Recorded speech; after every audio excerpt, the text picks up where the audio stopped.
chegou a hora de nós falarmos de uma das doenças que mais acomete o público idoso e é um fator de risco e de morte para muitas pessoas.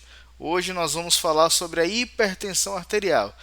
Esse é o terceiro episódio aqui da nossa Semana do Idoso no Café com Fisiologia. Então, já curte esse vídeo, compartilha, comenta, deixa aqui as suas dúvidas, ativa as notificações, bora ajudar o canal a crescer. Esse programa é feito com muito carinho para ajudar você, profissional de educação física, de nutrição, fisioterapia, farmácia, medicina. E hoje nós vamos falar sobre o tratamento da hipertensão através do treinamento físico. Então fica comigo até o final desse vídeo, que hoje ele está incrível. Observe aqui nessa imagem, meus amigos, um vaso sanguíneo normal, né? Vocês não estão vendo placas de ateroma, placas de gordura. Vocês já devem ter ouvido falar em aterosclerose. A aterosclerose é uma doença causada pela formação de placa de gordura. Placa de gordura que vocês estão vendo aqui, ó, no vaso sanguíneo de uma pessoa hipertensa. Essas placas aqui, que são chamadas de placas de ateroma ou simplesmente placas de gordura, causam doenças arteriais. Tudo bem? E isso é causado por quê, pessoal? Porque a partir do momento em que você diminui esse espaço aqui para o sangue passar, nota aqui no vaso normal, o sangue passa com muita tranquilidade, mas quando você enche aqui de placa, diminui o espaço para o trânsito aqui sanguíneo, para a circulação sanguínea. E isso causa um aumento da pressão arterial e é o que nós vamos chamar de hipertensão arterial.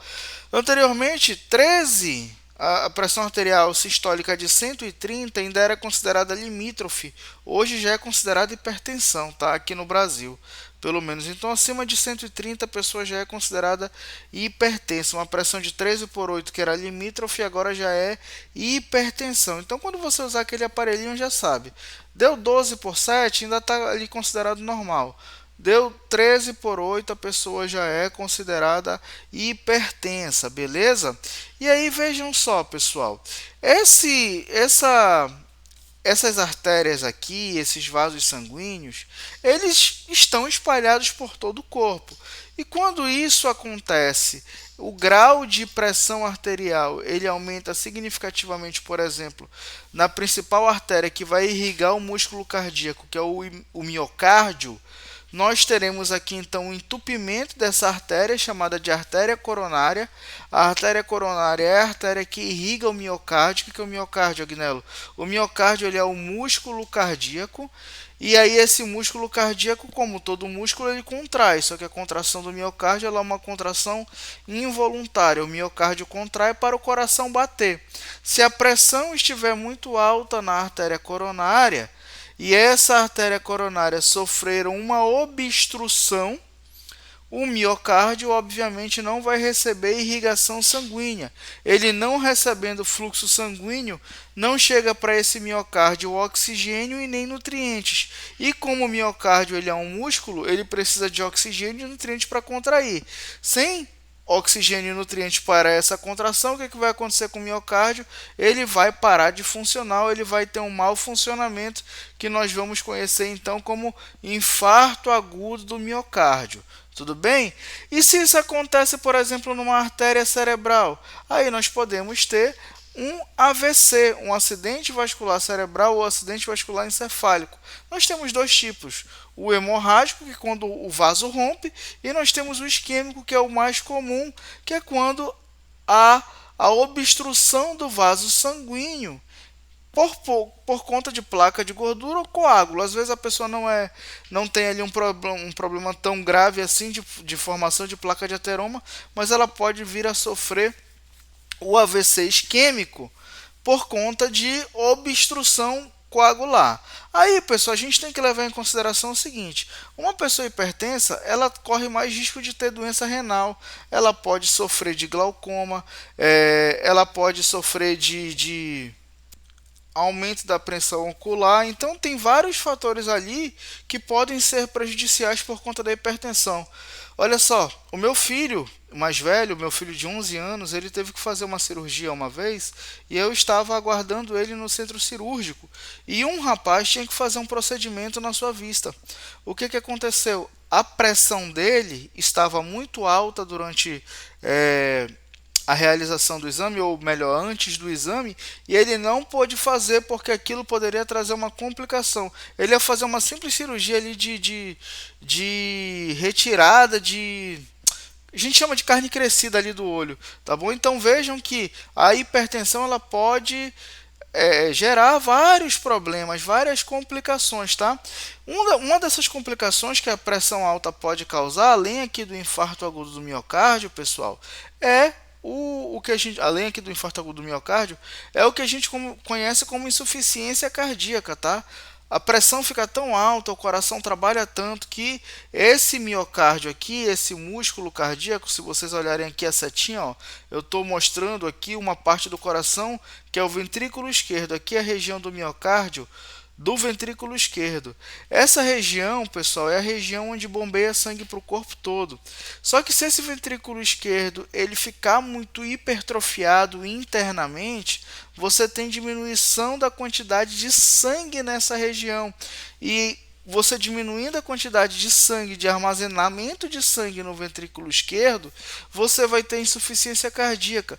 O seu coração ele vai ter que trabalhar muito mais para bombear uma mesma quantidade de sangue. Só que como o seu coração está com insuficiência cardíaca, né, ele pode não conseguir bombear essa quantidade toda de sangue e aí você vai ter que fazer um tratamento muito mais severo. Para isso não acontecer, para o seu cliente não chegar a esse nível, o que a gente vai fazer? A gente vai tratar esse cara. E a gente vai tratar ele como? Se você for da educação física, é com exercício físico. Os colegas da nutrição, obviamente, com a dieta, né? Os colegas da farmácia vão prescrever ali algum fármaco, da medicina também. Enfim, os colegas da fisioterapia também vão tratar com exercício. E aí eu trago um estudo aqui que eu gosto muito. Eu uso esse estudo como base para todos os meus atendimentos com pessoas hipertensas. É válido ressaltar que hora e meia a gente faz uma variação aqui, mas eu uso ele para todo mundo basicamente. Tá bom? E nos meus cursos eu sempre mostro o que acontece nesse estudo na prática, beleza? E aí, pessoal, vamos lá. Apesar desse estudo não ter sido realizado com hipertensos, ele foi realizado com homens que tinham em média ali 44 anos, mas já são homens de meia idade, homens que vão chegar à terceira idade, se eles já forem hipertensos, eles vão tornar-se o seu público. Então eles pegaram aqui 40 sujeitos e dividiram esses 40 sujeitos em dois grupos, né? Um grupo de treinamento que tinha 20 pessoas e o outro grupo não fez nada, também com 20 pessoas. E aí eles pegaram e fizeram um exercício aeróbio, 25 minutos de caminhada, com 50 a 70% da frequência cardíaca de reserva. Agnello, como é que eu vou fazer isso? Como é que eu vou calcular a frequência cardíaca de reserva? Aula, o vídeo aqui, episódio da semana da Irisina. Lá eu mostro como calcular a frequência cardíaca de reserva. Procura aqui, tá? Eu vou deixar aqui no link, eu vou deixar o link aqui na descrição do vídeo, você vai ver lá como calcular a frequência cardíaca de reserva. O treinamento de força foram 8 exercícios, 2 séries com 8 a 12 repetições. Vejam só, eu uso isso como base. Eu só uso 2 séries? Não, hora e meia eu vou aumentando, né? 2 séries ali a gente inicia, depois eu vou aumentando para 3 séries, 4 séries, e aí eu vou, de acordo com o progresso da pessoa, eu vou aumentando o volume, eu vou aumentando a intensidade. Nota aqui que ele trabalhou com 8 a 12 repetições, o que vai ser em torno aqui de 70 a 85% de 1 RM. Tá? E o trabalho de flexibilidade, eu confesso para vocês que eu pouco faço com os meus clientes hipertensos por conta ali do tempo que a gente tem de sessão de treino, beleza? E quais foram os resultados que eles encontraram? Pessoal, só lembrando, esse estudo durou 4 meses, então foi um período bem significativo e nós tivemos respostas aqui bem interessantes. Ó. Houve diminuição da massa corporal, né, do peso. Houve diminuição do percentual de gordura, uma diminuição significativa, uma redução de 6% no percentual de gordura, é algo bem significativo. Relação entre cintura quadril, que a circunferência da cintura, pessoal, a circunferência grande da cintura é um fator de risco para hipertensão e para diabetes, tudo bem? Houve melhoria do condicionamento cardiorrespiratório e redução do IMC, obviamente. Mas, Agnello, o que é que isso tem a ver com a pressão? Bem, se isso baixou, pessoal, é bem normal que a pressão baixe também. Então, se vocês analisarem aqui, a pressão arterial sistólica de repouso saiu de 134 para 122 e a pressão arterial diastólica de 90 para 88. Tudo bem? Esse foi um estudo que foi conduzido em 4 meses. Agnello, quais foram os exercícios? Exercícios para membros inferiores, tronco e membros superiores, feitos alternado por segmento. E por que isso? Porque normalmente quando você faz o exercício numa pessoa hipertensa só de membros superiores, e vejam bem, aqui esse estudo foi conduzido em sujeitos que estavam destreinados. Quando você vai trabalhar com uma pessoa destreinada e você faz só para um segmento corporal, se for membro superior e tronco, a pressão tende a subir muito. Se for só membro inferior, a pressão tende a descer muito.